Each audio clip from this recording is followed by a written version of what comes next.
দুর্গাপুর কমলপুরে পার্কে বেড়াতে গিয়ে উট দেখতে পাবো, আমরা এভাবে মজা করব, তোমরা ভিডিওটা না দেখলে বিশ্বাসই করতে পারবে না। তো বন্ধুরা, তোমরা এই পার্কে বেড়াতে গেছো অবশ্যই কমেন্টে জানাবে।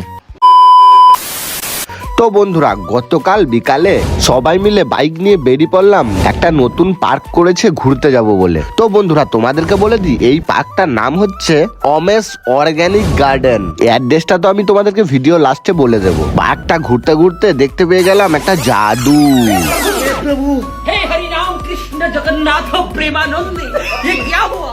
তারপর পার্কটা এদিক ওদিক ঘুরে দেখলাম, পার্কটা ছিল অনেক বড়। আবার পার্কটার মধ্যে দেখা হয়ে গেল একটা উট, যেটা নাকি একটা গাড়িও আছে, সবাই চাপতেও পারে। তারপর দেখতে পেলাম একটা মূর্তি, যেটা নাকি দারুণ সুন্দর লাগছিল। তারপর পাহাড়ের মধ্যে উঠে চারিধারের ভিউটা অল্প নিয়ে নিলাম। এদিকে আমার বোন বলছে লাইক প্লিজ। পাহাড়ের উপর থেকে জলের মধ্যে বোটগুলোও দেখা যাচ্ছে। তাই চারিধার ঘোরা কমপ্লিট, আমরা চলে এলাম বাইরে। আর বন্ধুরা, পার্কটা এই সবে নতুন স্টার্টিং হয়েছে, এখনো ভালোভাবে কমপ্লিট হয়নি। আমাদের এই পার্কটায় ঢোকার জন্য নিয়েছিল পার হেড 30 টাকা করে। তো বন্ধুরা, তোমাদেরকে অ্যাড্রেসটা বলে দিই, এটা হচ্ছে দুর্গাপুর কমলপুর থেকে যে উখড়া যাওয়ার যে রাস্তাটা রয়েছে, সেই রাস্তার ধারেই রয়েছে এই গার্ডেন।